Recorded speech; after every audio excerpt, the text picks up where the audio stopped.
Thank you very much. We've had tremendous 6 months, and we've had 2 weeks, which now is, I guess, 3 weeks. We have a tremendous group of people here that have done a great, unified, beautiful job. I want to, in particular, because of what she's gone through this last few days, done an incredible job. As you know, Christy, I'm going to ask you to say a few words about Texas. The first person there was the first person I saw on television was you, actually. And you've worked great with the governor, who's terrific. And you might want to tell a little bit about the trials and tribulations, but we appreciate the job that you and everybody have done. You had people there as fast as anybody's ever seen, so really appreciate it. We all do, and maybe you could say a few words. Sure. Well, thank you, Mr. President. I want to thank you for your leadership. Texas is strong, and the people of Texas are incredibly strong. They've gone through something that is absolutely horrific, and it is heartbreaking to watch these families suffer the way that they are. As soon as this flash flooding event happened, you know, the governor has activated his emergency responders. Nim Kidd is his emergency management director, who is incredible, and has immediately worked with the local first responders to get help to individuals and get them evacuated, put requests into me. We deployed, sir, right away, as you know, because you and I were talking a lot during this time, the Coast Guard. We also had some assets out of Customs and Border Protection. Our BORTAC teams went in and helped with rescues and clearing debris so that we could get roads open and people get the help that they need. I think when I got there the most, sir, that day, as soon as I arrived on site, was getting a briefing from all the emergency responders, was just how unified they were in focusing on the fact that we're there to save lives. They were there to rescue people, find people who were still alive, and to reunify them with their family members. We as a federal government don't manage these disasters. The state does. We come in and support them, and that's exactly what we did here in this situation. FEMA went to an enhanced level immediately, but as soon as you signed the major disaster declaration, we were able to get them resources and dollars right away, just like you envisioned, through state block grants to help them with cleanup. And we're still there in presence, and FEMA's been deployed, and we're cutting through the paperwork of the old FEMA, streamlining it much like your vision of how FEMA should operate, and it's been a much better response to help these families get through this terrible situation. We still are looking for people. We're still looking for a lot of little girls and other family members that were camping along that river, and they will continue until they find every single person, and we will continue to help them and assist in that. I was surprised when I got there at the camp that day, right after this happened, the parents that were there, the parents that were looking for their children and picking up their daughter's stuffed animals out of the mud and finding their daughter's shoe that might be laying in the cabin, and just hugging and comforting people matters a lot. I'm extremely grateful for God's hand in that whole situation, because hundreds and hundreds and hundreds of people were saved. And this is a time for all of us in this country to remember that we were created to serve each other. God created us to take care of each other. And that when we do that, we are happier, we are more fulfilled, and we can walk alongside people on their worst day and help them get through it and come out the other side, knowing that we can continue to live a life that God has purposed for us. So they're grateful for you. Several times the day after the flooding, you and Melania were on the phone with me, and I want to thank you for that. And that meant the world. I was able to tell many of those folks that I had been visiting with you, and that you had said, whatever they need, Christy, let's deploy it and get it down there and be helpful. And on Sunday, when the families were waiting at a church to identify their children's bodies, Franklin Graham and I called in and prayed with the families and read some scripture with them, and he was incredible in making himself available to that as well. We'll be back down there in a couple of days and continue to do all we can, but this is an unprecedented event. It really is. There's There's been tragedies like this around the country, but everyone is unique in different situations. And, the response the federal government had supporting the state through this, I'm proud of the people that stepped up and immediately came. The Coast Guard, when they came in, they had a difficult time even getting the aircraft in and landed. They had to try several times in the weather to get it in and deploy. And I think we've heard about, our one Coast Guard member that was responsible for saving over 165 people, but that entire crew did incredible work. And all the first responders there did incredible work. And I know people are getting tired now, but they're getting reinforcements and volunteers are showing up. And I just want to commend the governor and his team for being the leaders. And they're so thankful that you're letting them make the decisions and manage the response like it should be. And then us supporting them with the resources of the federal government. We've already deployed dollars to the state, much like the block grants that you've talked about. Right. So they're grateful for that, sir. There's never been a wave like this outside of the breaking of a dam. Because this was almost a wave that ended up being 30 feet high, more actually. Now with a dam you can understand it, but this approached almost with that speed. When you see a dam break, it's not a pretty sight. It wipes out everything, and this is the kind of thing that built up so fast. And it's happened 2 or 3 times before over the years, but not to this extent. But tell them when you met, picking up the daughter's clothing. And I had walked through the cabin where all the little girls died, and I had kind of fallen apart in there, but I walked out of the cabin, and a gentleman was standing there, and he said, that man over there needs a hug. And so I walked over to him, and I hugged him, and I said, do you work here? And he said, no, my little girl was in that cabin. And he said, and I just found her best friend about an hour and a half ago. She had passed away. And he just fell apart. And so then we just hugged and talked for probably an hour about that. But then there was the grandpa was there looking for his granddaughter as well. There was a dad there of one of the counselors. The counselor was alive, but she was dealing with the fact that she had hung on to some of these girls and was trying to keep them out of the floodwaters, and had gotten hit by something and had lost 2 of the girls, and wasn't able to hang on to them, and was going to live the rest of her life thinking about that moment when she wasn't able to hang on to these girls. But these parents were picking up their kids' belongings out of the mud and throughout the camp and putting them in bags. And then one of the dads said, I knew 50 of these girls here.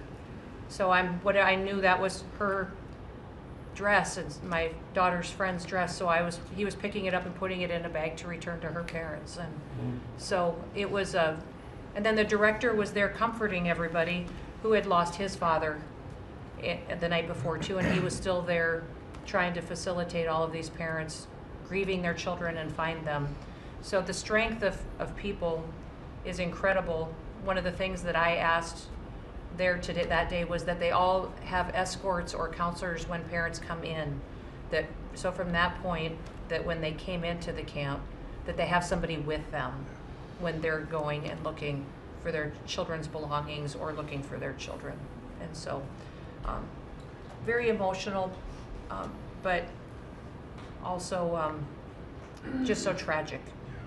The relationship with Texas and the governor has been obviously very good for years with me, but the relationship with Texas and their first responders and us with our first responders and lots of other people, and we brought in a lot of helicopters from all over, and we had a lot of helicopters. It was actually dangerous, a lot of helicopters up there, but they were real pros, and they were responsible for pulling out a lot of people, and we got them there fast, and Texas had some good ones too, but the response has been incredible, and the fact that we got along so well, I don't know, I don't even think that's a political thing, but we got along so well, and it was so unified. I think a lot of lives have been saved. That could have been as bad as it was, and you could have lost double or triple.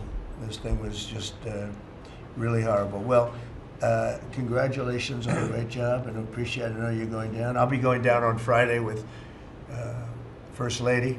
We'll be taking a trip, and we don't want to get in anyone's way because that's what happens. The president goes and everyone's around focused on. I don't want anyone to focus on us, but it's possible they could have somebody saved still. You know, there's a lot of areas. It's a big area, and you know, probably unlikely at this point, but there could be. I mean, they're thinking there could be the possibility, but what a tragic situation.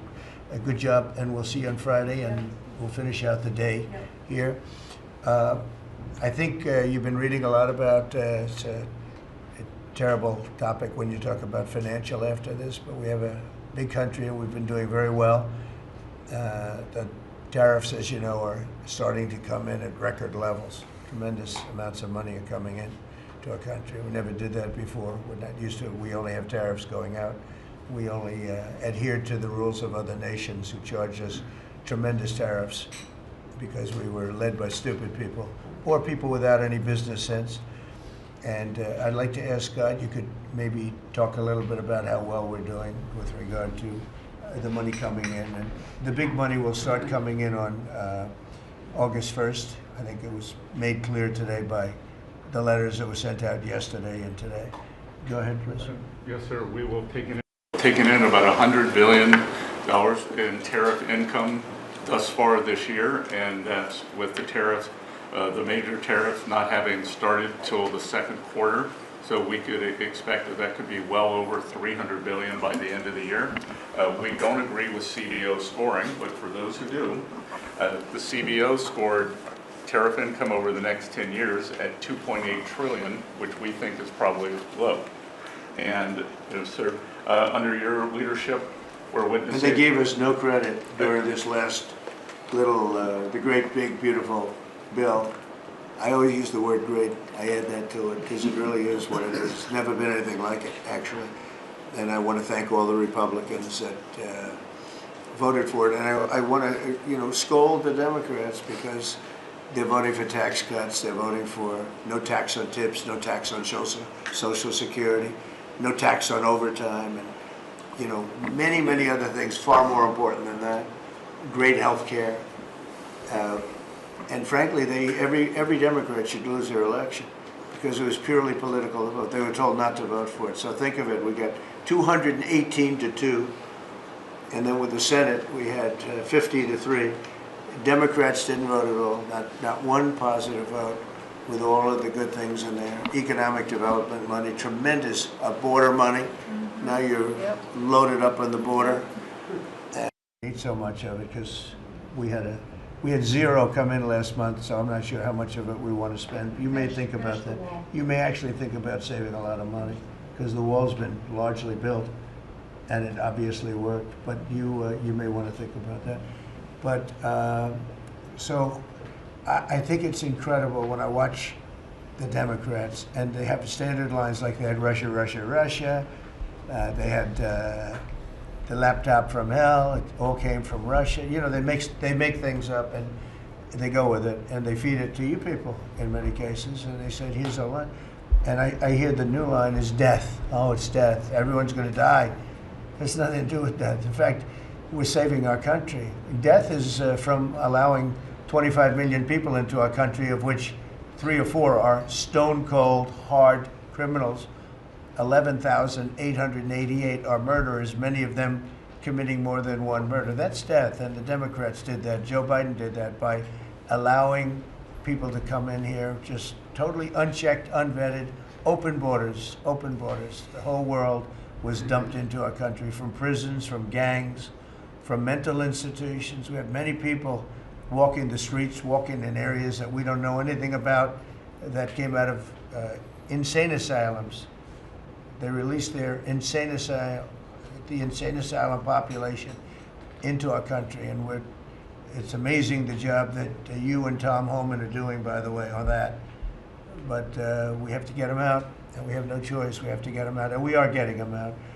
And so, Pete, do you want to tell them about our great military and how well we did with respect to the bombers and the B-2? We had the pilots here 2 days ago, and they were incredible people. Go ahead. Yes, sir.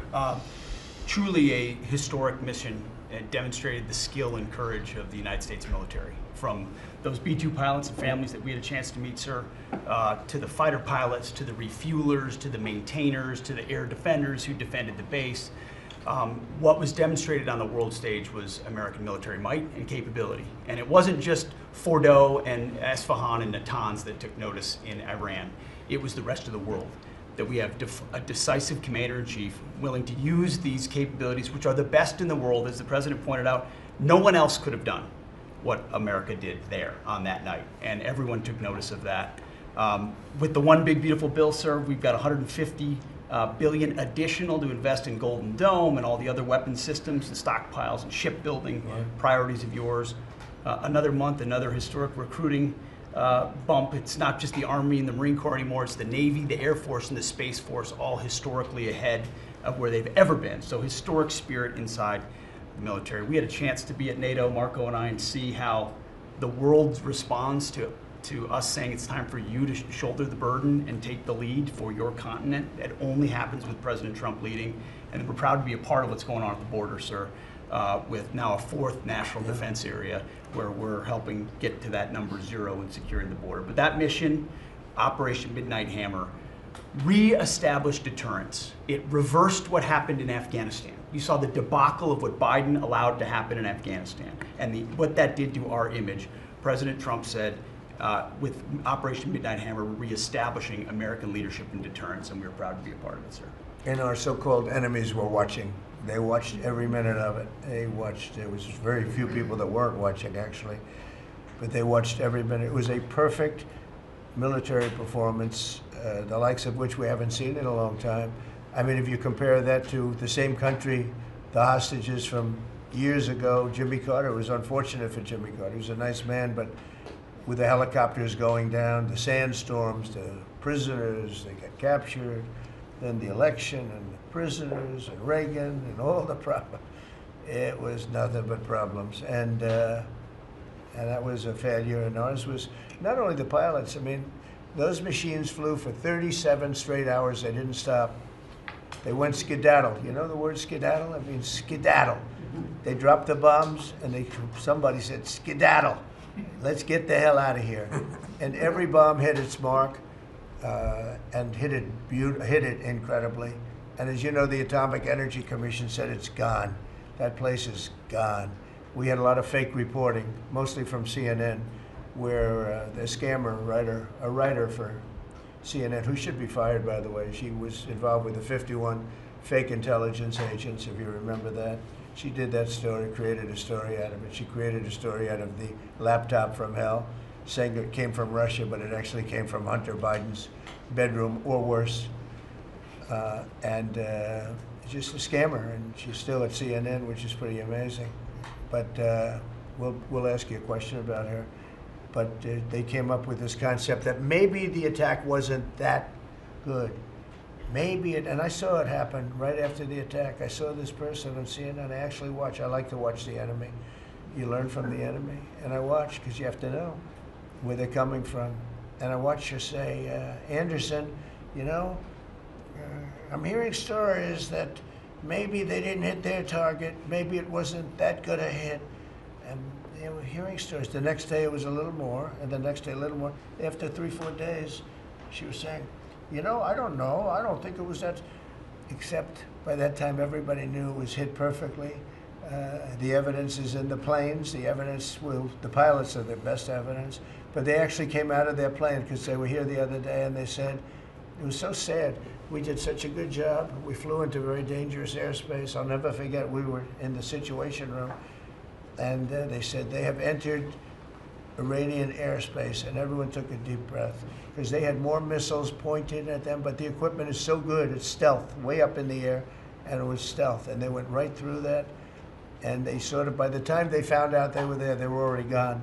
That was the word skedaddle, get the hell out of here.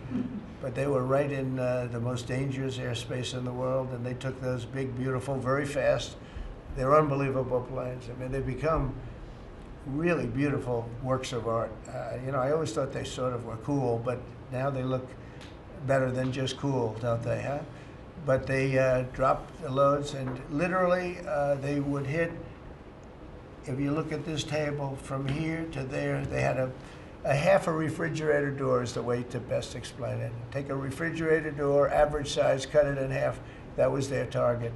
They hit every single one. Then we had 30 missiles, Tomahawk, shot from submarines 300 miles away. Every one of them hit their target. It was a perfect mission. Then they came back, almost 37 hours. Every plane worked perfectly. The mechanics were here too. I said, you got to get the mechanics here. We didn't have any problems. If you remember, they had a lot of problems with the helicopters, but they did fly through a dust storm, which they shouldn't have done. Sometimes you say, let's go back and try it on a nicer day.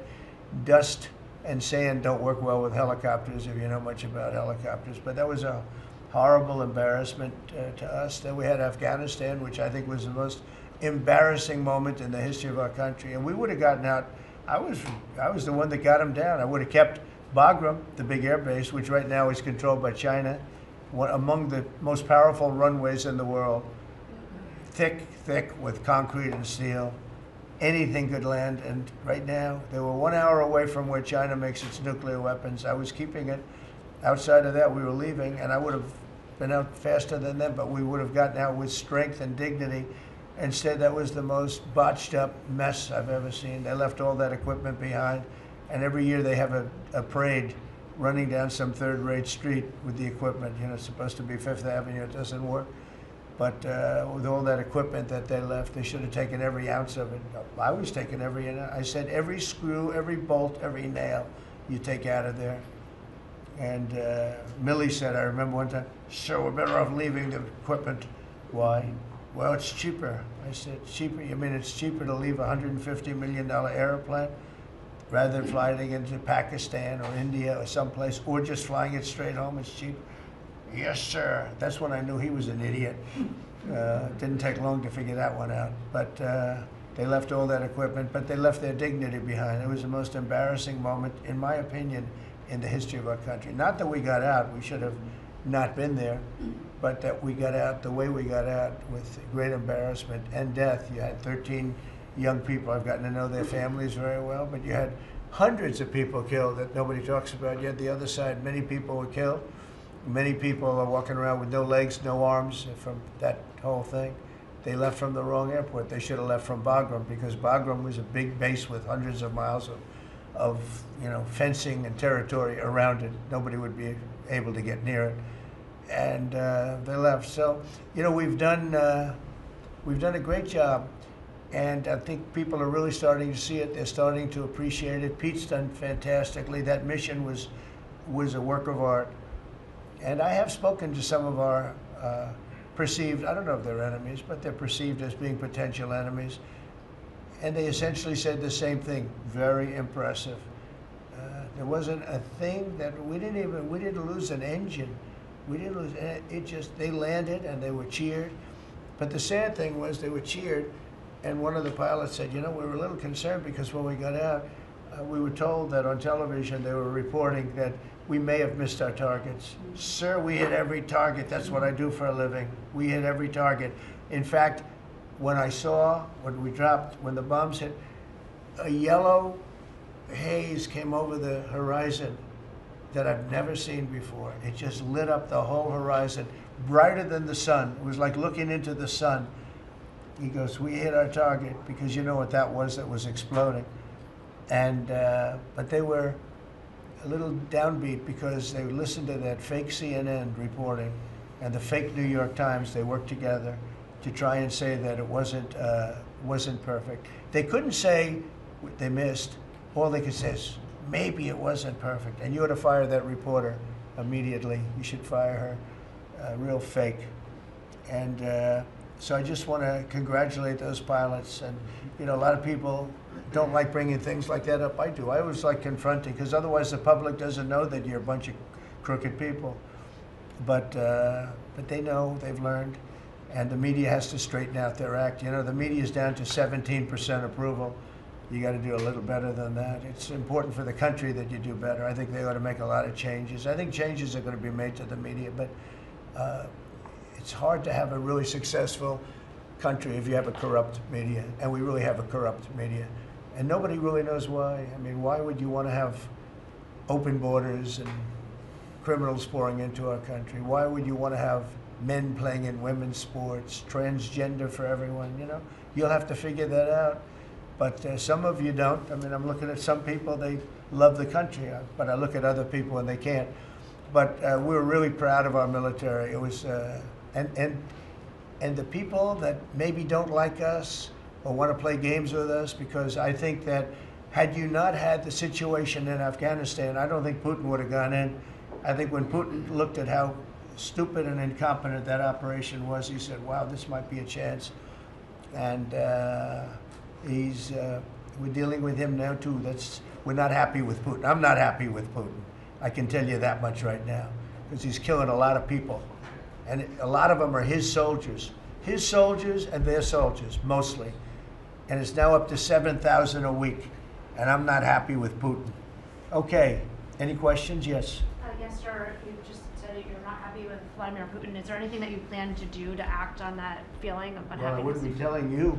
Don't we want to have a little surprise? You know, one of the things we did with the attack is that, and you asked that question, I didn't mean to be rude, but I'm in a rude because I'm looking at some of these crooked people up here, so I'm rude, but your question was asked very nicely. But one of the things we did is we went over every fact. We wanted to get every fact straight. We wanted to have the distance straight, the number of pilots straight. Everything had to be correct, because we want to be, this was a very important mission. If we failed on this mission, it was beyond the war that, you know, obviously we had with Iran and Israel, a lot of hatred, a lot of years and years of hatred, centuries of hatred.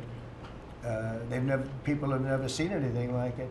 So we wanted to be correct with all our facts. So, you know, what I was doing is just asking, it would be great if the media would be correct with their facts. That's all we ask for. So, go ahead. So finish it up. Oh, yes. Just returning back to Russia, if there's anything that you would signal about your displeasure with them. Well, look, I'm very unhappy with them. There's no reason for this. It's turned out to be tougher, but it's only tougher. And I will say the Ukrainians were brave, but we gave them the best equipment ever made. We gave them the anti-tank busters that knocked out tanks. I mean, you just aim them in the direction of the tank and the tank is gone. We gave them missiles, the latest and the greatest. They were able to shoot down a lot of things that would have normally wiped out. You know, probably would have been a very quick war. It would have been a war that lasted 3-4 days, but they had the benefit of unbelievable equipment. And Europe gave them to. We gave them far more, because Biden shouldn't have done that. He should have equalized. We should have given them the same, or we should have given actually less than Europe. It affects Europe much more than us, but we're in there for over $300 billion. Europe's in there for over $100 billion, but still, Europe gave a lot.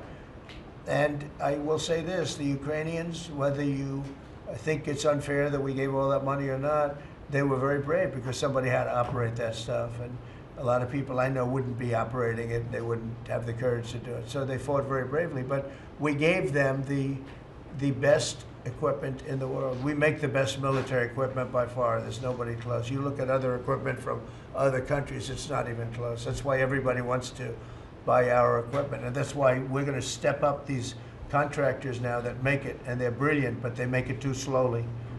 And we have to step them up, Pete, and let them make it at a much higher rate. Unfortunately, we have to do that. But if you look at our Patriots, if you look at our Tomahawks, if you look at our, well, what we do with tanks is, you wouldn't want to be driving a tank. You would feel nice and secure, but they are javelins, they're called. And I gave them the javelins. Remember, they said Trump gave the javelins and Obama gave them sheets, right? They called Obama at that time. Barack Hussein Obama, if you haven't heard, did a terrible job. But that was a war that should have never happened, and a lot of people are dying, and it should end. And I don't know, we get a lot of bullshit thrown at us by Putin, for you want to know the truth. He's very nice all the time, but it turns out to be meaningless. Do you want to sanction him? Lindsey Graham has a sanctions bill on Russia. Do you want him to move I'm that looking down? at it, yeah, no, I'm looking. The Senate is passing, and passed very tough sanctions. But yeah, I'm looking at And it. you'd sign that? It's an optional bill. It's totally at my option. They passed it totally at my option, and to terminate totally at my option. And I'm looking at it very strongly. Yesterday you said you want to see more. Go ahead, please. The Council of Economic Advisors released a new report saying that imported goods have actually decreased in price from December I know, it's not through amazing. March. Well, my question is, With the tariffs. the Fed chairman keeps saying that tariffs are going to cause price increases. Are we Are the talking- prices just not Chairman passed of the through? Fed? Yes, exactly. Well, Are the you prices, do a better job than him. Thank you. Are the prices just not passed through yet? No, I think what's happening is everything's evening out. You know, when we charge, see, what people don't understand, the other countries have been charged, almost every country charges us tariffs. We had deficits with everybody for years, for decades. And we were like this big monolith that made bad deals with everybody. We rebuilt South Korea and we stayed there. It's okay, we rebuilt it and we stayed there. And they pay us very little for the military. I got them to pay billions of dollars, and Biden then canceled it when he came in. I said to South Korea, as an example, we give you free military, essentially, very little. And I think you should pay us $10 billion a year. And they went crazy. But they agreed to 3. So I got 3 with a phone call. And I was satisfied. I said, but next year we have to talk. And then we had a rigged election, and we never got to talk. And you know what Biden did? They probably went to him and they said, listen, Trump treated us terribly, and we shouldn't be paying anything, and he cut it down to nothing. So that's what happens. It's ridiculous. That's the other thing. We're talking to countries about contributing to the military, not only just paying more in NATO, but contributing. We have 45,000 soldiers in South Korea. We have 45,000 soldiers in Germany, 52,000 actually. And that's a huge economic development for them. That's tremendous amount. That's like having a city. It's tremendous money for them, and it's a tremendous loss for us. So we're talking, in a very nice way, we're talking to them about it. It's very unfair. We supply the militaries to many very successful countries. I mean, South Korea is making a lot of money, and they're very good. They're very good, but, they should be paying for their own military. President Trump, can I ask you a question about Jerome Powell as well, and then a question to the Attorney General? Jerome Powell, and then I have a question for the Attorney General.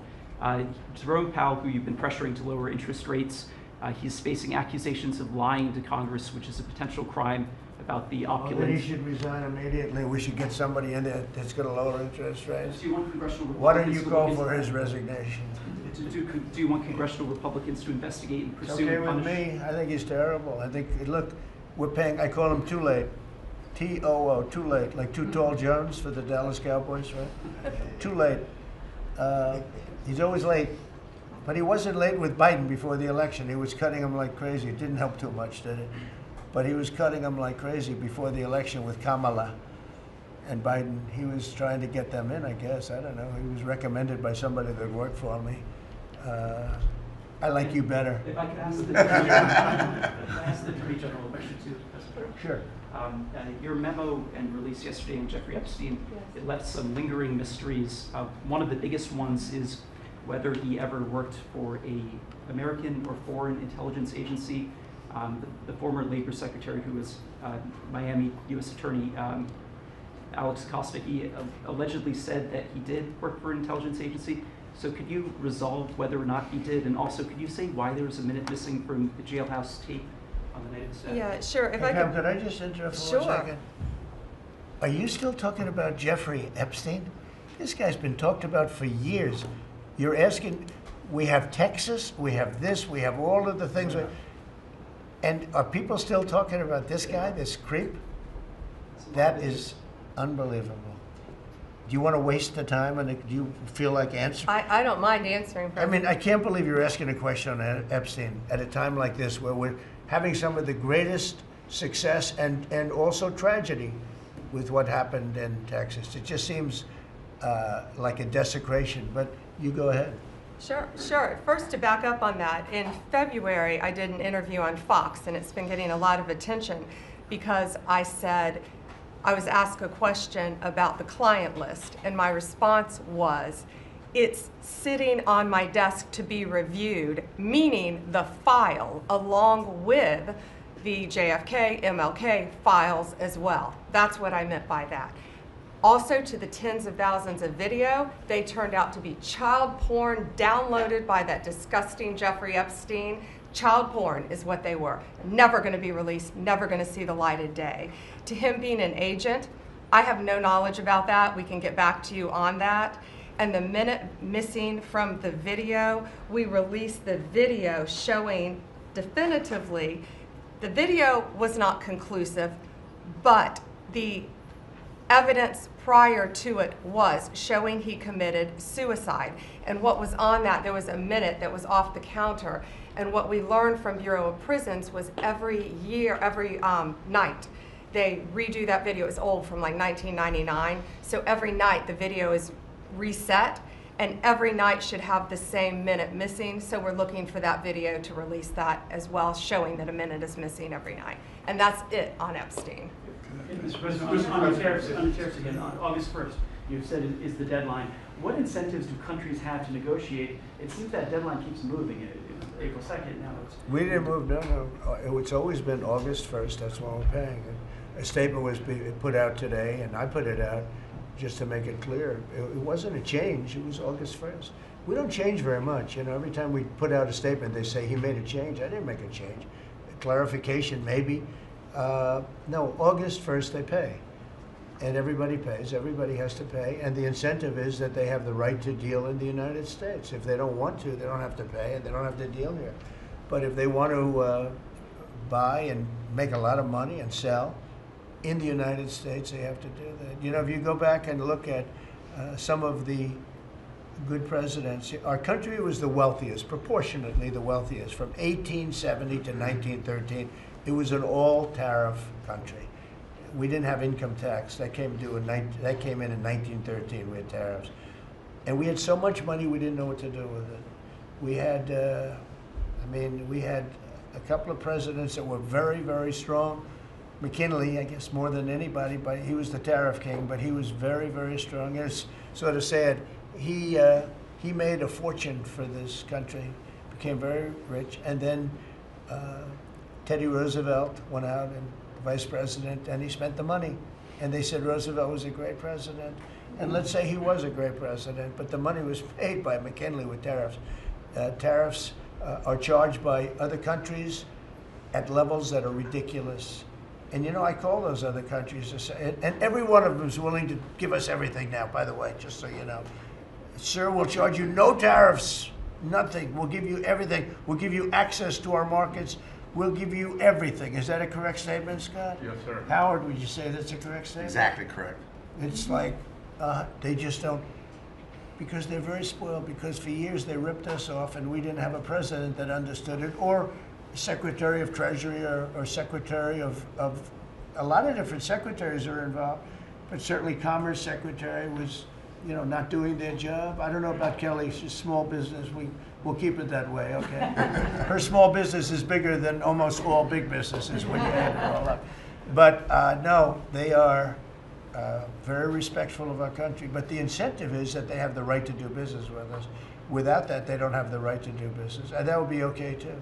Will there be a flurry of deals? Will we hear in the next 24 hours, will we hear a flurry of deals? Yeah, we have a lot of them going out. But the deals are mostly my deal to them. We're picking a number that's low. We don't want to hurt them. And fair.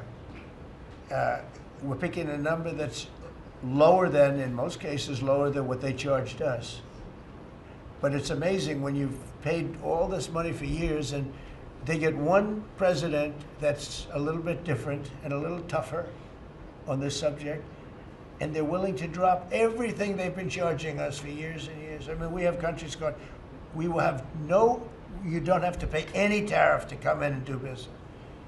They're giving us total access to their countries. They gave us no access to the country. They'd say, well, you cannot go into our country. Okay, good. Now it's, we will give you total access and you don't have to pay any tariffs. But please don't charge us tariffs. And we don't like that deal. So the letters I send out are, we have made some deals. We can make a lot more deals. It's just too time consuming. It just makes it more complicated. And we can do things over the years too. You know, we're not hard line. But it's about time the United States of America started collecting money from countries that were ripping us off and laughing behind our back at how stupid we were. Okay? Thank you. Mr. President, Yellow. on the tariff issue, so you've talked about India coming, but then a couple days ago you issued a new tariff threat to members of the BRICS countries for if they aligned with anti-American policies. 10% charge. That would be India, Brazil, That's Russia, right, they have South to pay Africa. 10% if they're in BRICS. Because Right. BRICS was set up to hurt us. BRICS was set up to degenerate our dollar and take our dollar as the standard, take it off as the standard. And that's okay if they want to play that game, but I can play that game too. So anybody that's in BRICS is getting a 10% charge. Is that immediate, sir, or is Yeah, that pretty soon. if they engage in some behavior? Well, if they're a member of BRICS, they're going to have to pay 10% tariff just for that one thing. And they won't be a member long. I thought BRICS was, I said this about a year ago, and it largely broke up. But, there are a couple that hang around, but I thought it largely broke up. BRICS is not, in my opinion, not a serious threat. But what they're trying to do is destroy the dollar so that another country can take over and be the standard. And we're not going to lose the standard at any time. If you have a smart president, you will never lose the standard. If you have a stupid president like the last one, you would lose the standard. You wouldn't have the dollar as you. And if we lost the world standard dollar, that would be like losing a war, a major world war. We would not be the same country any longer. We're not going to let that happen. The dollar, you ever hear the expression, dollar is king? The dollar is king. We're going to keep it that way, okay? And I'm just saying, if people want to challenge it, they can, but they're going to have to pay a big price. And I don't think any of them are willing to pay that price. But a simple question is, does that jeopardize? Thank you, Mr. President. Are you optimistic about reaching a tariff deal with the European Union soon? Well, the European Union has been speaking to us, Ursula and the whole group, and they've been very nice. They treated us very badly until recently. Now they're treating us very nicely. It's like a different world, actually. They've treated us very badly. They were among the toughest to deal with. Actually, in many respects, they were much worse than China. Look at what they do to our companies. They sue Apple, they sue Google. 17 billion they got from Apple on a lawsuit that they didn't have a case. They have, judges that are European Union judges, and they ruled. They take so much money away from our country in terms of that, in terms of other things that they do. They're very tough, but now they're being very nice to us, and we'll see what happens. We're probably 2 days off from sending them a letter. We are talking to them. I just want you to know, a letter means a deal. A lot of people say, we got 200 countries. We can't meet with 200 countries. We have a few trusted people that know what they're doing, that are doing a good job, but you can't do it. You have to do it in a more general way, but it's a very good way. It's a better way. It's a more powerful way. And we sent them a letter. You read the letter. I think it was well crafted. And mostly it's just a little number in there. You'll pay 25%, 35%. We have some at 60, 70. Those are ones with massive, where we have massive trade deficits because they've treated us very badly. But I would say in every case, I'm treating them better than they treated us over the years. Don't you agree with that? I do. I could have done much. I could have been much harsher. I don't want to do that. We want to have relationships, but in every case, they treated us far worse than I'm treating them. I'm treating them very good. I could go higher with the tariffs, but I don't want to hurt them. That's why when you just read it, you come up with the number. It's so incredible that prices are actually going down. Just so you know, when I got in, everyone said, "Oh, eggs are going through the roof." That was the first. I was in for about 4 days, and they started screaming at me about eggs. They said, "That's Biden's problem." I didn't know about eggs, but eggs went up about 5 times. You did a fantastic job, and we ended up shortly getting. In fact, for Easter, they said, "Go out and buy plastic eggs. You can't use real eggs." Well, we bought 200,000 eggs for the White House for the Easter egg hunt that we have at the White House, and there were eggs. We had the price down, and now the price is lower than it was before. We did a good job with eggs, but we did a good job with groceries. Our prices are down in this country. A big part of it's oil. The oil, you had a couple of places last week. You had $1.99 for oil, for gasoline. Nobody thought they'd see that. I want to get it lower if I can, but we've done a good job. You've done a very good job. Do you want to say a couple of words about that, you and Chris, about what's happening with energy? Well, absolutely, but I would say on the pricing side, President Trump, the fact that you've endorsed and supported a policy of energy dominance, that sends a signal to the market that we're going to have more supply. You talked during the campaign about inflation being a country buster. You've broken in the back of inflation. In 6 months, among all the other things you've accomplished. We have no inflation. And we've got, and then heading into the 4th of July, these were the lowest gas prices at the pump in 4 years.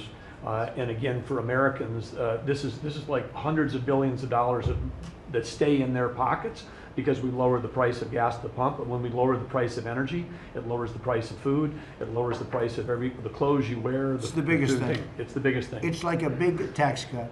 When you get energy down, every 50 cents is like a massive tax cut, and we've gotten it down much below that. You know, we had great energy, great low prices, everything else. When the election turned over, I'm trying to be nice about it. It turned over, shockingly, but nevertheless it happened. Energy started going up, and it went up really bad, and then he went back to the Trump policy. The problem was they didn't know how to do that, and he lost it. He lost that sucker. That big sucker was out of control, and his energy prices went way up, and that's what caused it. But it was also stupid spending. They spent money like, they used to use the term drunken sailors, but I won't use that term. Although it is very descriptive, I won't use that term. I refuse to use it. But they spent money at levels that nobody had ever seen before, and trillions and trillions of dollars wasted on the Green New Scam. Greatest scam in the history of our country, other than maybe Russia, that might have been.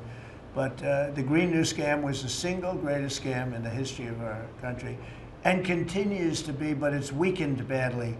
It's hobbling along because people are they're finally getting it. But they spent trillions of dollars on the Green New Scam, getting nothing for it. Devised by a couple of young people that weren't even good college students, you know? Not even good students. Check out their marks. Yeah? Can I ask you about the latest jobs report? No, not for CNN. Not for CNN. Go ahead. In the last jobs report, Mr. President, in the last jobs report, the manufacturing jobs actually lost 7,000 jobs. When will the investments that you've been talking about have an effect Well, on they're manufacturing? building the plants now. About 7 have started. We're going to have hundreds started within a short period of time. Lee Zeldin, who may be the most important man in this room, I'm sorry, but he's the one that gets the permits, whereas he's the one that has to get the permits for the plants and the factories, and permits that used to take 5 years, he's getting in record-setting times. AI, we're leading China a lot in AI, and if we go with this, you know, I'm allowing the plants to build their own electric. I'm allowing them to become an electric utility, so they can produce their own electricity, because we need double the to be successful with AI, which is the biggest thing now. We need double the electricity that we have, which is hard to believe. We need even more than that. And they're building plants with their own electricity substations. They don't have to use the grid. And anything they build extra, they're putting into the grid. So we're supplying the grid with brand new electric sources. And you know, it's funny, when they came to see me, they never even asked for that. I told them about it. The reason they didn't, they thought that was an impossibility. You're not allowed to build your own electric. These are massive investments that are being made in building electricity for their plants. And they're going to have, I think, Doug, a lot of electricity left over. And that electricity is going to be passed into the grid and give us no more, you know, like you look at California. They have blackouts and brownouts every week. They're totally out of control. They have a really incompetent governor. Where's Chris? Is he here? Do you want to speak to the subject? Yeah, I think a huge thing in the One Big Beautiful Bill, Mr. President, because of your leadership, is the ending of these subsidies, as you call them, the Green New Scam. That saves our country $500 billion over the next 10 years. But American taxpayers were paying twice. They were paying that money, $500 billion in the subsidies, and they were paying more expensive electricity price. If you subsidize something, you should at least lower the cost of it. But in this case, we were subsidizing something and paying more for it. So the One Big Beautiful Bill had two huge things: ending wasteful spending, Wind, solar, and batteries combined are 3% of U.S. total primary energy. 3% for $1 trillion, another $500 billion coming. That's just not a good investment, hurting our businesses, hurting our consumers. And the one big beautiful bill also unshackled oil, gas, and coal development in the United States, onshore and offshore. Secretary Burgum has been working tirelessly on how, by getting the government out of the way, private businesses will develop more resources in the United States, lowering costs for American consumers and making much better leverage for the United States to help our allies abroad and reduce the power of our adversaries abroad. So just a huge win on the energy front all around, and I thank you for your leadership. We're setting records now on energy, and there'll be nothing compared to what they'll be in about a year from now, but we're setting records. And wind is a very expensive form of energy. It's very bad for your beautiful surroundings, the plains and the valleys, and the birds are dying all over the place. You know, the whole thing is a disaster. They're almost exclusively made in China. Not that I have anything against China, because I don't have a great relationship with President Xi, but I asked him, how many wind farms do you have? He makes them, but they don't have a lot of wind farms, I'll tell you, very, very few. And wind is tremendously expensive and is very ugly. And if you own a house that's inside of a windmill, your house is worth less than half. And you hear noises. And interestingly, in New England, you probably read, where for 50 years they had 2 wells washed up, 50 years. And last summer, they had 14 washed up. Now, I'm not saying that's the wind farm that was built, but maybe it is, right? Probably is. It's tremendously expensive, and it can only be done with subsidy. You know, I know a man that's in that business, and one of the biggest in the world actually runs a company that builds these stupid windmills. And he said, I hate the business because it's the only energy where you need subsidy. He said, energy shouldn't need subsidy. You should make money with energy. So wind. The other one is the solar, those big solar fields. They're taking our farmland. Our farmers are like mortified by it. They hate it. It's very, very inefficient and very ugly too. You know, probably better than a windmill, but you go around and you see all these things that are 3 miles long by 3 miles wide, and you say, what the hell is that? And it's a lot of plastic from China. It's plastic, black plastic from China. Now, we want to be smart. We're going with, look, China right now is building 58 coal-fired plants, 58 big ones. They have 62 on the books to build. We've reintroduced clean, beautiful coal, because you know you can do a lot with coal now. Clean, beautiful coal, and natural gas, and all of the other things that we have. But we don't want wind, and we don't want solar, because they're a blight on our country. They hurt our country very badly, and smart countries don't use it. Solar sounds good, I will say, and I like, on occasion, you'll see a roof which is made out of solar brick, but it's a smaller use. We need the kind of thing that's going to fire up our plants, and it's not going to be wind, you know, that is very intermittent, as you probably know. But they've spent a fortune. They've spent trillions of dollars on this stuff. And I'll just give you one other story. A friend of mine is a very successful guy. He went back to see his mother in Minnesota, hadn't seen her in a long time, and he wasn't back for 10 years, which isn't a nice story. I mean, you don't see your mother for 10 years. She's got some difficulties, which I know the guy, he does have some difficulties. He's very successful, but probably not the nicest person. It was actually longer than 10 years, but he went back and he told me he wanted to go and look at the valley. There's a valley in Minnesota that he thought was so beautiful. And I hadn't seen it in a long time. He's driving along the road. He said, oh my, I'll use the word gosh, oh my gosh. He said, oh. He said, it looked like a junkyard. You had 159 windmills. They were all over the place. Some were old, some were newer, different companies, different shapes, different sizes, different colors. Many of them were terminated. Terminated meaning closed. You can't take them down because the environmentalists don't let you bury the blades because they're made out of a fiber they say is bad for the earth. So they want you to put them up, but they don't let you take them down. But many of them were turned off. He said it looked like a junkyard. Go to Palm Springs, California, and take a look at that pile of junk. And you go into a wealthy neighborhood. Before you get there, you have to ride through hundreds of windmills that are, most of them are turned off, they're rotting, they're rusting, they're 30 years old, 20 years old, and they have a very short life. You know, those windmills have a very short life, especially the ones that are in the nice salty Atlantic Ocean and Pacific Ocean, where the salt just gets under that steel and decimates it. Now, it's a horrible, horrible thing for our country. And I speak out. It would be nice to say wind, because it sounds so good, doesn't it, Doug? Wind, wind. But it's not. It's these ugly machines, and they're all made. You got to see, some are a little taller, a little shorter. They're made by different companies. They have different stocks. They have different blades. They have different everything. It is so horrible. And if you look at smart countries, they don't use it. Smart countries don't use it. And we're now a smart country. We're not we're a brilliant country.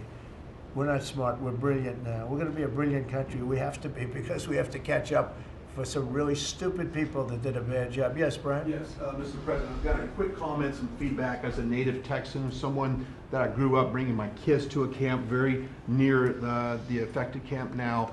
Thank you on behalf of Texas. I've gotten hundreds of messages that want to thank. Listen, if you're in the cabinet room, you can tell the president and his team, on behalf of Texans, thank you so much for the quick response and the loving, the hugs. I saw that you gave. Two quick questions. I saw a Palestinian senator. His name is Schumer. He's a great Palestinian. No, he's a Palestinian. He's become a Palestinian. He's abandoned the Jews. But I saw him say, it's Trump's fault. Yeah, that's right. It's Trump's fault. He was actually, do you ever see John Lovett's The Liar? Where he goes, yeah, I went to Harvard, that's right. This was Schumer. He goes, yeah, it's Trump's fault, that's right, it's Trump. I actually saw that stupid guy try and blame it on me, and I said, man, that's a tough one to take. But his career is limited, because I hear AOC is going to beat him, and she's no bargain either, by the way. Go ahead. Well, I'm just saying that's an example of an America First team effort to get this country back. So that's what America First looks like for the viewers watching us at home. My two questions. Looks like we have a rogue judge, an Obama-backed rogue judge that is attempting to block the funding to Planned Parenthood, which the big, beautiful bill cuts off the funding to Planned Parenthood. Any plans to challenge that? Go ahead. Absolutely. Yes, we're on it. We're on it. And I texted, I believe, I talked to yesterday Secretary Lutnick and Secretary Besson. I reached out to you to let you know that we were on it in the big, beautiful bill. Wonderful. And then my I let her handle that question. You notice? I said, go ahead, handle that question. I'll toss it to her. Then my second question was Secretary Rollins. You did an amazing press conference today in front of the Department of Agriculture. You talked about the Farm Act and the need to get China out of our country, owning farmland. For the viewers at home that might have missed that, can you recap what that means to national security to make sure we can grow our own food? Well, thank you, Brian, sir, if you don't mind. Yes, this morning Secretary Hegseth, Secretary Noem, and Attorney General Bondi and I had a press conference at the USDA. I just happened to have a chart in case it came up, but obviously the Chinese owning of farmland in our country is a massive national security issue. And for the media, you can see the yellow is where all of the farms have been purchased over the last number of years. And the red is around all of the military bases where that farmland has been purchased. So this is a massive national security issue. The press conference this morning included 3 of our greatest governors as well, Sarah Sanders from Arkansas, Jim Pillen from Nebraska, and Bill Lee from Tennessee. The states have begun taking a leadership role to ban the purchasing of China farmland. Obviously, Congress needs to step up and catch up, and we're going to be working alongside of them as well. We had some of our members, great members of Congress there, but it is time. And I think that this morning was symbolic of many things. The first of this administration working every day to effectuate President Trump's leadership and unequivocal support of America First. But second, just how close we are as a cabinet. I don't know in any other administration that you'd have 4 cabinet members at the USDA on a Tuesday morning when it's about 110 degrees outside with the sun beating down on us talking about, sir, your vision. So I think it was a great day. It was just the start. There's an executive order coming and some other things coming behind that. But protecting America's farms isn't just about protecting our farmers. It's also about national security. So that's what we discussed this morning. I do want to say that I think we have had a really good relationship with China lately, and we're getting along with them very well. They've been very fair on our trade deal, honestly, and I hope we're going to have a great relationship. It's a big, strong, powerful country. We're more powerful than they are. We have much better military equipment than they do, but we are getting along with them very well. I'm getting along with President Xi very well. We speak often.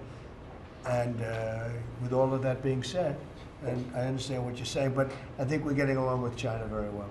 Mr. President, you want to send more weapons to Ukraine, as you said last night. Last week, the Pentagon paused some shipments of weapons to Ukraine. Did you approve of that pause? We want to put defensive weapons because Putin is not, he's not treating human beings right. He's killing too many people. So we're sending some defensive weapons to Ukraine, and I've approved that. So who ordered the pause last week? I don't know. What did you tell me? I think that's a question for the Go ahead. Mr. Yeah. President, on immigration, the Secretary, the Agriculture Secretary, did say this morning that undocumented workers would not be covered by any amnesty of who are working on farms. You had said maybe that the ISA folks won't go after those folks on farms.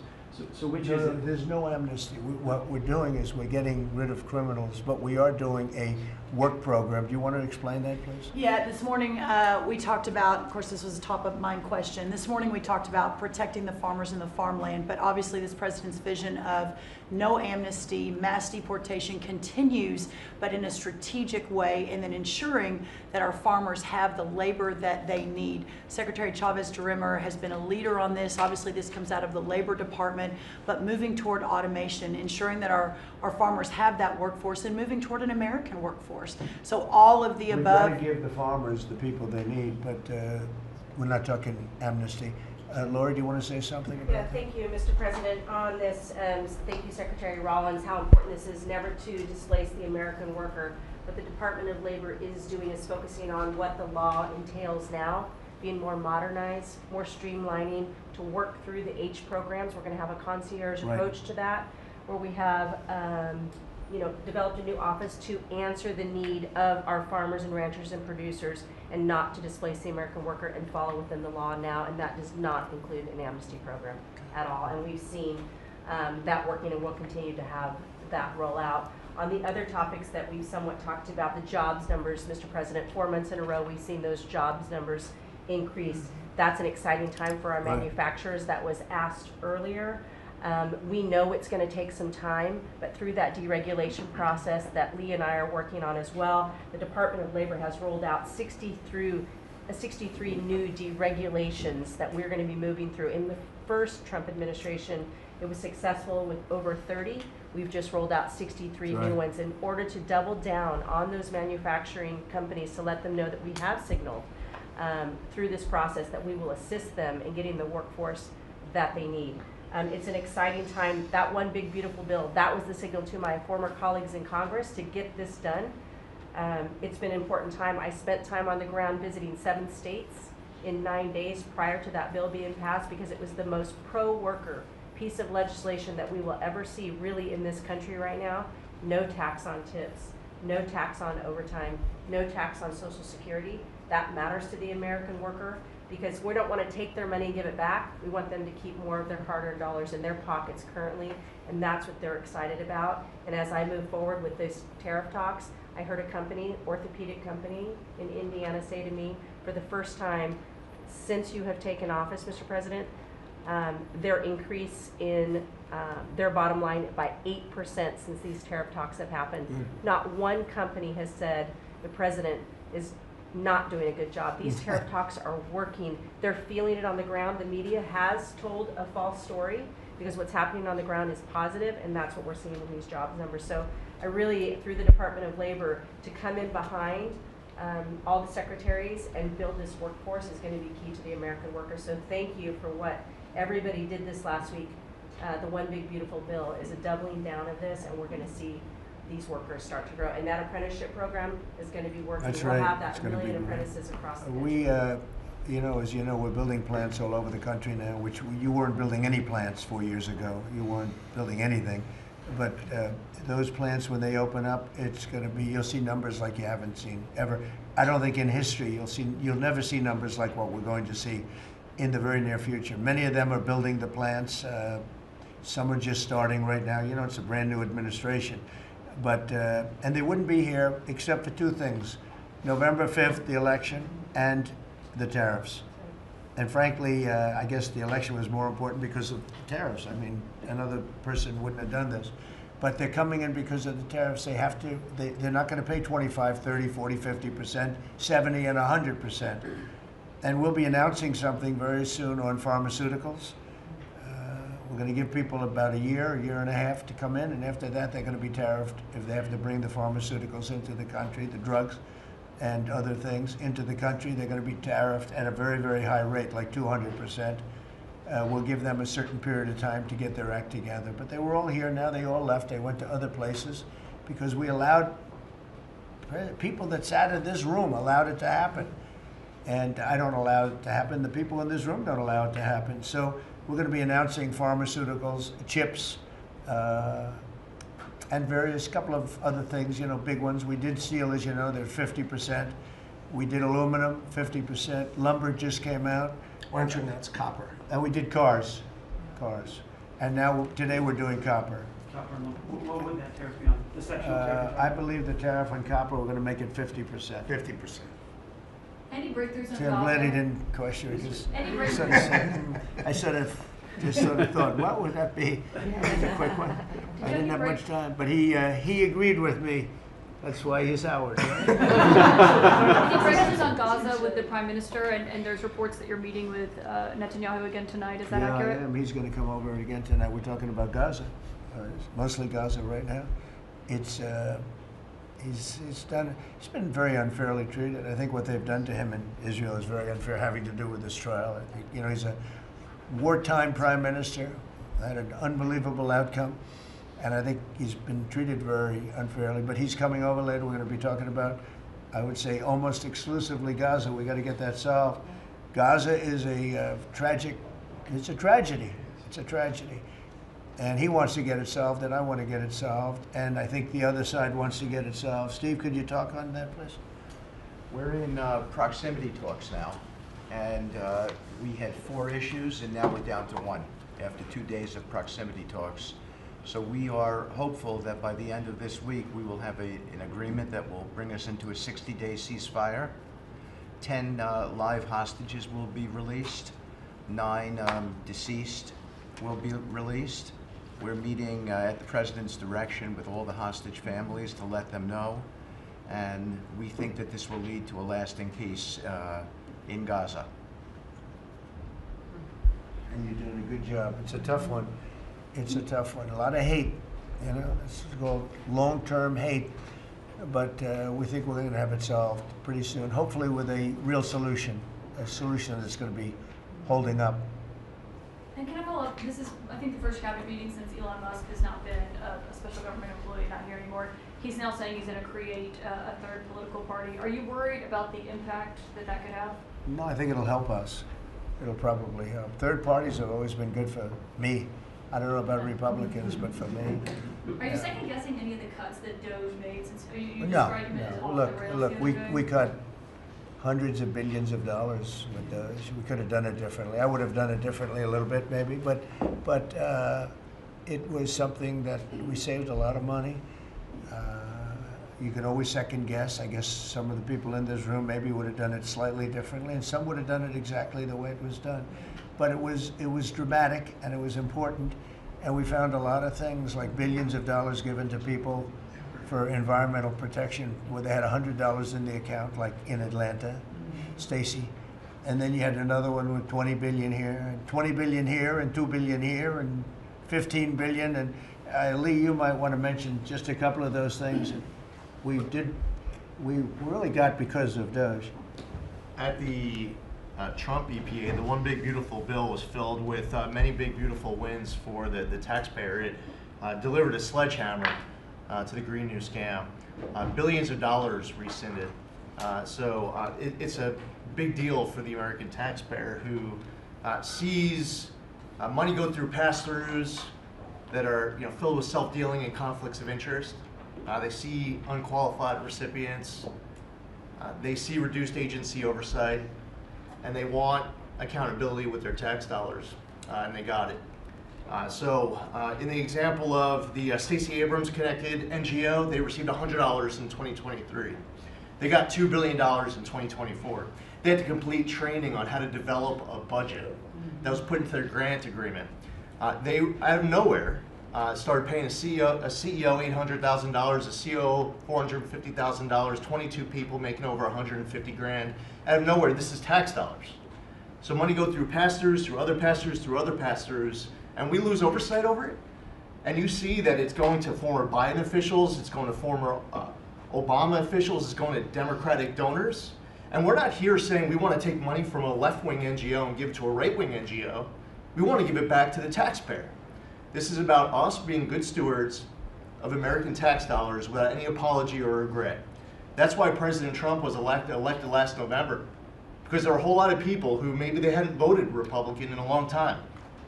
Maybe they didn't even vote for President Trump the first time around in 2016, but they're regretting that vote from 2016 and they were making it right in 2024. So the One Big Beautiful Bill gave us the tools to rescind billions of dollars more. We're seeing hundreds of thousands of dollars that'll get wasted per electric vehicle as an example of this money that was going through it.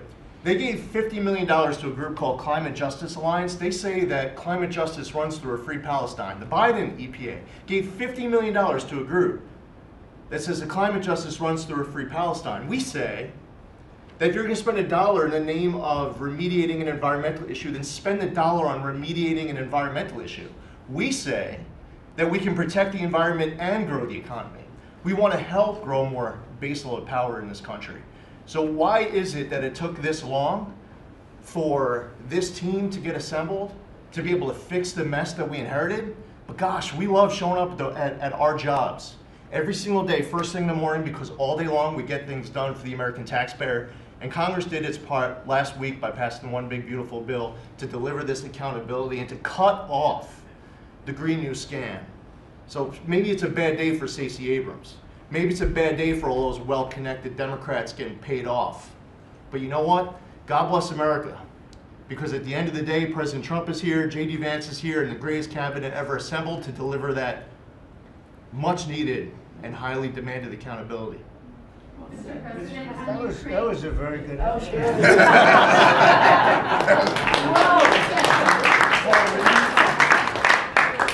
And that's from the heart. That's from the heart. On Ukraine, the Ukrainians have asked the International Court to go after Russia for using toxic chemicals in the fight. Germany and the Netherlands have intelligence saying that. What does U.S. intelligence believe, and what do you believe about the use of chemical weapons? And would you agree that that's the case for the Well, I'd ask John maybe to discuss it if you'd like, John. Well, Mr. President, obviously chemical weapons, if it's documented in its use, it's illegal. It's against all international laws of armed conflict and treaties. And obviously I can't share in this room with this audience the intelligence that I can share with you privately, but obviously you're not going to stand or allow for any violations of international law by anyone. That's right. Thank you. Could I ask Sean to Department of Transportation, Sean Duffy, former great congressman, very popular, decided to go out and make a couple of bucks. He made a lot. Then he got bored with that, though. He likes serving people better, the people. And could I ask you to just discuss a very important subject to me, and that's the modernization of our equipment at airports so that planes aren't crashing into each other and bad things don't happen. It should have been done many years ago. We were going to do it, and then the election precluded that, unfortunately. But we're doing it now. Could you tell them where we are? Yeah, if I can start with Newark. You guys all covered what happened in Newark. We had outages for a couple of 30-second outages a couple months ago. We have, in 2 months, Mr. President, it's historic speed, laid new fiber lines for communication. and tested those in the next month. So those new lines for the Philly Tracon that controls the Newark airspace, they're up and running, lightning fast speed. June was the most on-time June ever in the history of Newark for air travel. So that's going incredibly well. By the way, we shouldn't have dealt with this because Joe Biden and Pete Buttigieg had moved the center from New York to Philadelphia. They didn't test the lines. They didn't do the work, which is what brought us all these problems. But in the big beautiful bill, we got $12.5 billion. This is a historic investment in air traffic control. And so what the money is going to allow us to do is move from copper to fiber all over the country. So new copper lines. We think we can do that in 1.5 to 2 years. We have radar that dates back to the 1950s, some of it from the 60s and 70s. We get brand new radar across the country as well. We have some infrastructure money to build TRACONs and centers, the en route centers that control the traffic across the country. So this is a massive new start to rebuild air traffic control. And again, this is dilapidated. Americans think that their government takes care of them and makes the investments that are necessary to make the country work. And for 30, 40 years, the investments weren't made. And so under your leadership and direction, we are making those investments. And per your direction, right now we are interviewing what we could call a general contractor or an integrator. One company to manage. It's a massive project. The FAA is not qualified to manage this kind of a project. So we are now going through the process of finding who that one company will be to manage the whole project. We'll interview those companies together and make that selection. So we'll write one big beautiful check to one beautiful company that'll be responsible for this whole build. But if I could just make one last point, this is not enough money. We're going to need more. But this is a massive new start. The biggest investment. We'll need some more money on top of it, but a great start from the big beautiful. It's a starter. It was very important to us, and just to cover that, there have been accidents, and my pilots, I would often hear them say, "Oh, good," and they would use a different system, a different country to land in New York. They'd use the radar and other things from a different country. I said, "What's that?" He says, "Oh, our system is so bad," and I knew that we were all set to start, and Buttigieg came in, and what they did was so crazy because they hooked copper into fiber, into steel, they had all different systems. They had hundreds and hundreds of contractors, different contractors for different airports. They spent billions of dollars, and they made the system worse because you can't hook copper into fiber. It doesn't work that way. You just can't do it. It's not doable, but they tried to do it. Didn't work out too well. And in the end, it was just a complete disaster. We want to have one great company. Now, Raytheon's going to bid, IBM's going to bid. We have 5 or 6 bidders that really are good and do this stuff. And we want one, because I know about overruns. I look at the railroad out in California, headed up by one of the worst governors in our country, who I used to get along with actually, but he's just, when you lose 25,000 houses and you would have had your cities burned down. If we didn't step in, Los Angeles would have been burned to the ground. But you look at that, and I said, I really know how to build, and you got to have one guy, one contractor, one great one, whether it's IBM or Raytheon is good, but you have 4 or 5 that are really, really great, and they're all bidding against each other. But you don't want to have one doing the wire and one doing the digging and one doing the demolition and then they're all saying they all blame each other because they're saying they were late and therefore you have to pay me millions of dollars more money. I know the system so well, and we're going to have a great company do the whole thing. We're going to get a fantastic price. Maybe we'll get them. They're very big and very strong, and maybe we'll get them to make a contribution toward getting it done at the right price. But we're going to have a great system. When we finish, we will have the best system on earth, done by one of the 2 or 3 best companies. There are only a few companies can do this. This is not. But if you would have seen what this other group did, they were going crazy. They had, I heard 3,000 contractors. And then when it all came together, guess what? It didn't work. It's a disaster. So we're going to have in a pretty short period of time, it's going to take us about 2 years to build it, and we'll have a contract given out probably over the next couple of months. We have some great bidders, some great companies that want to do the job. You're going to have great air traffic control. Yes, can I just make one last point on this? So the last administration signed a contract with an American company to fix the copper to fiber, and that contract was a 15-year contract. The system is failing today, but that's how idiotic and incompetent the last administration was.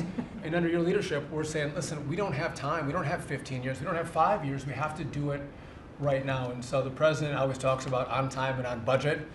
We have embraced that. We are going to be on time and on budget. And by the way, you mentioned a train out in California. Stay tuned for, probably give us 5 days and you'll have an answer on what's going to happen with the $4 billion that we potentially have invested on a train that's going to go nowhere. It's going to be $120 billion. They'll never connect San Francisco to LA. Again, the last administration wasted so much money on projects that never work. If you're going to have high-speed rail, you're going to invest billions, we should actually have high-speed rail in America, not boondoggles that fund political friends and allies and family They have members. from San Francisco, inside of San Francisco to inside of Los Angeles. Should have never been built because airplanes do it better. And you could drive it. You could drive it. No problem with driving it. The roads aren't even crowded. So they were going to do this. Somebody's idea. Somebody got paid off a lot of money and they started it. It was going to cost a very small amount of money. And it ended up costing literally hundreds of times what the original. And now what they did is they said, well, going into the city is too big a deal. So we'll leave it 25 miles short of the city. So now they're leaving it. They're not going to finish it, really. It's not the same project. So now they're leaving it outside of San Francisco and outside, short of each. They just want to get it done, and it's, I've never seen cost overruns. You know, if you have a cost overrun of 10%, you should be ashamed of yourself. 20%, you should not do any more jobs. This is a cost overrun of 2,000%, something like that. It's unlimited, and it's not finished. And maybe it will never get finished. And I told Sean, look at it from every standpoint, but we don't want to, you know, we have federal money going into that, and it's like throwing it out the window. So whatever you can do to stop it. $15 billion and not one track has been laid. $15 billion and we're 16 years into the project, not one track. Mr. President, on New York, you're the most prominent Republican in the country from the city. What do you want to... Anywhere else? Well, I don't want to be a wise guy. Perhaps I got it. Maybe Marco. But how do you want Republican voters in the city to vote in the upcoming mayoral election? Should they vote for Eric Adams? Should they vote for Sliwa? Should they pick someone else? Look, number one, you have a communist running, and you shouldn't vote for him. He's a disaster. He's leading. He's got the Democrat nomination because that shows you where the Democrats have gone. He actually wants to take over the grocery stores of John Catsimatidis, who's a great guy, a rich guy, grocer, does a good job, wants to take over. He actually called me the other day. He's concerned his stores are going to be taken from him, and they won't be run like John runs them. Believe me, he runs a good operation. But he actually said he wants to run his own grocery stores. No, this is a man who's not very capable, in my opinion, other than he's got a good line of bullshit, and he's convinced them to go with him. Now, as you know, Cuomo, who does have capability, is running, but he got knocked out, and now they're running as, you have Eric Adams, the current mayor, you have Cuomo, and you have Curtis Sliwa. And Curtis runs every 4 years. He seems to be a fixture on the running scale. But you know, it's I'm not getting involved. But I can tell you this: I used to say we will not ever be a socialist country, right? Well, I'll say it again: we're not going to have. If a communist gets elected to run New York, it can never be the same. But we have tremendous power at the White House to run places when we have to. We could run D.C. I mean, we're looking at D.C. We don't want crime in D.C. We want the city to run well. Susie Wiles is working very closely with the mayor, and they're doing all right. I mean, in the sense that we would we would run it so good, it would be run so proper, we'd get the best person to run it, the crime would be down to a minimal, would be much less. And, you know, we're thinking about doing it, to be honest with you. We want a capital that's run flawlessly, and it wouldn't be hard for us to do it. And we've had a good relationship with the mayor, and we're testing it to see if it works. But New York City will run properly. We're going to bring New York back. I love New York. You know, I loved New York for a long time. Then we had a bunch of crooked people in there. You have an attorney general who's a total stone cold crook, New York State, Letitia James, a total crook. All they do is want to go after political opponents. They do what's ever expeditious for them. She's the one that took out Cuomo because she wanted to run for governor, and then she ended up getting 1% of the vote. She polled at 1%. She dropped out, went back to attorney general. You have a lot of crooked things going on in New York. We're going to straighten out New York. Maybe we're going to have to straighten it out from Washington. But when I see a communist who has actually gotten a Democrat, pretty much gotten the Democrat nomination, they also went to that new form of voting, which is a beauty. You go in there in third place, you come out in first. That's that form of voting that they have gone to. You know what I'm talking about. It's not too good. We're going to do something for New York. I can't tell you what yet, but we're going to make New York great again also. We're going to make it great again with the country. What we've done in this country in the last 6 months, nobody has ever seen it. And I told the story, the King of Saudi Arabia, I was over there. They gave us $5.1 trillion between Saudi Arabia and UAE, Qatar. 3 stops, $5.1 trillion coming into our country as an investment, biggest investment ever made. And it's all going to good stuff. I mean, all real, big, good stuff. Energy projects, big, big things.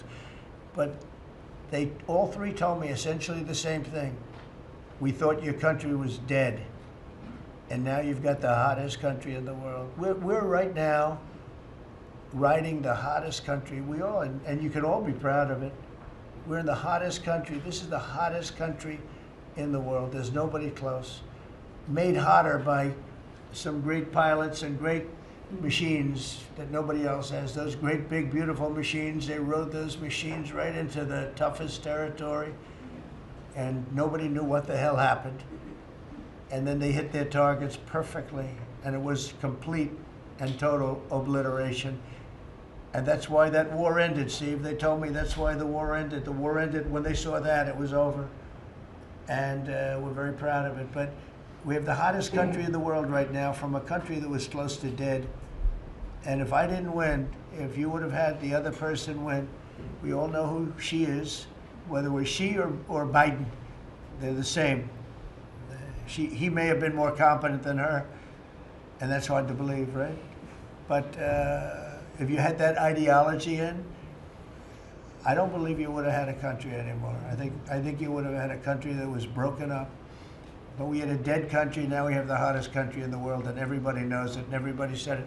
Mr. Vice President, do you have anything to say? Well, thank you, Mr. President. I just want to say that I'm very proud of the whole team. I think everybody has worked together. You see Pete and Marco and Steve working on some of the diplomacy, Christy and Pam working on the border. We just have a really, really solid team, and we've done a lot of good work. And in particular, I want to congratulate the White House staff led by the President on getting the One Big Beautiful Bill passed. Yeah. I was personally skeptical, sir. I never told you this, but I was skeptical we'd be able to get that thing done by July 4th. We did it because we worked together and we worked very well. So it's an honor to be a part of it, but I'm really proud of you guys for doing a great job. The beautiful thing about it, it had something for everyone. That's right. Most people said it had to be broken into 7 bills. It's so big. The problem was that some of those 7 have nothing for anyone, but they had to be done for the country. You know, sometimes you have to do things for the country that aren't necessarily popular. We had a couple of them, and that wouldn't have worked. So the One Big Beautiful Bill, many people said it could never be approved. Too big, too everything. There's too much. But it had something very big and very important for everyone, and it's great for the country. And remember, the Democrats have come up with a false narrative, you know, just whatever. It's just a line that they send to everybody and that they print. I think in the case of this, it's death, death. Everyone's going to die. I heard that. Everyone's going to do just the opposite. Everyone's going to live. What we're doing is saving our country and making it much bigger, better, and stronger than it ever was. I'd like to ask, Marco's been doing such a great job. Do you have anything to say? Well, it's just going through a list here, Mr. President, and I think the Vice President's pointed out to the great team you have, but and all these achievements that have happened domestically. But you think about it, under your leadership, we prevented and ended a war between India and Pakistan. NATO's now at 5% for the first time ever, the highest numbers ever. A peace deal between the Democratic Republic of Congo and Rwanda. A 12-day war that ended with an American operation that we're the only country in the world that could have done. Hopefully, pretty soon, a peace deal between Azerbaijan and Armenia. The entire Middle East and the infrastructure of it has the potential now to change because of Syria and Lebanon, and it hasn't even been 6 months. True. It hasn't even been 6 months, so it's a a great lot. testament to your leadership in this team. Well, thank you very much, and you've done a fantastic job. Could I just ask Linda, she's involved in so much, she's so talented and so good, and she's working on a couple of little things like Harvard, who was given $5.5 billion over a short period of time. We caught him on that one, that's crazy, but you're working on so much, you want to bring education back to the States. How are you doing? Well, absolutely, and thank you for the opportunity. I think on the big, beautiful bill, what we saw, was school choice, that's finally on a national basis at the state level, but there are opportunities now for scholarships, more and more of them for kids who are in failing schools. It's going to be a big turnaround. I think one of the biggest accomplishments we had over the past week was the University of Pennsylvania with the Title IX ruling that Leah Thomas was stripped of her title. Riley Gaines and Paula Scanlon and other women who have stood, so strong against men and women's sports. And when you put out the executive order, I mean, that just solidified it and gave them the opportunity. So those are a couple of really, really big wins, and thank you for that opportunity. And how are you doing with Columbia and Harvard? We're negotiating hard. I think we're getting close to having that happen. It's not wrapped up as fast as I wanted to, but we're getting there. Okay, good. And you've done a fantastic job. Thank you very much. It's been a good team. Yep, you have a great team. Around this table, a lot of people have helped with that. That's right. Thank you very much. Maybe just in closing, we spent a lot of time, effort, very little money on this room. This is called the Cabinet Room. It's been here for a long time, and it had some pictures that were not many of them and not very good ones. And I actually spent time in the vaults. The vaults are where we have a lot of great pictures and artwork. And I picked it all myself. I'm very proud of it. That's Andrew Jackson, great Andrew Jackson. That's a gentleman named, and we call him President Polk. He was sort of a real estate guy. He was, people don't realize he was he was a one-termer, but he was a very good president. But, and I'm not sure I should be doing this, he actually gave us the state of California. He was the one. He was the one. So I'm not sure. Maybe he won't be there for long. But if you notice, the frame is the exact same size, almost, as the other one is Andrew Jackson. So that was a part of the reason too, I have to be honest. But Polk was actually a very good president who's got the same frame that I needed, okay? And up here you have the original George Washington right behind the light. And then you have Dwight Eisenhower, who was a very underrated president. He built the interstate system, and he was the toughest president, I guess, until we came along. But I don't mind giving up that crown, because I don't want to be too tough on it, but we want to be humane. But he was the toughest president on immigration.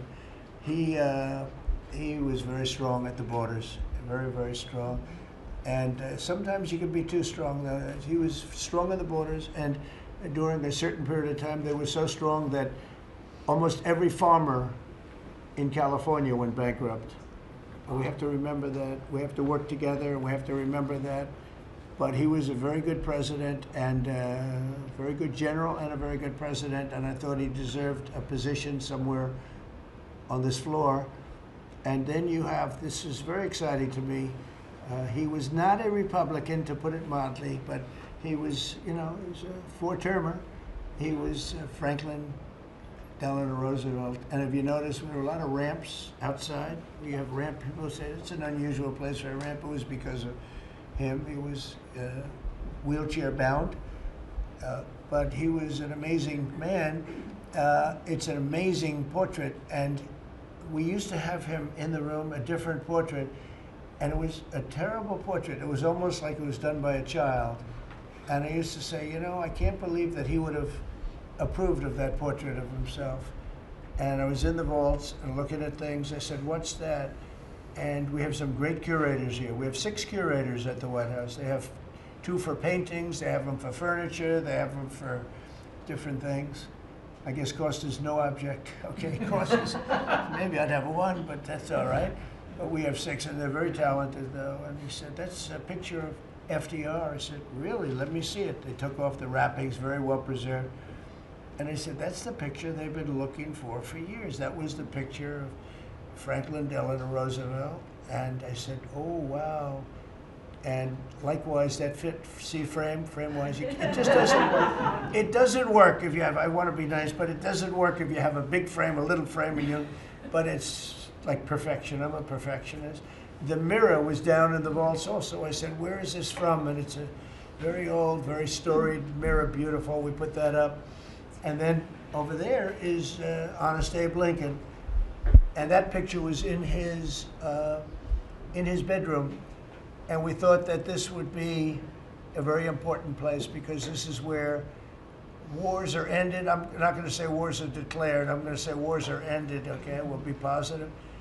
And that's the picture of Abe Lincoln from his bedroom, sat in the bedroom for many, many years. That was his favorite picture of himself.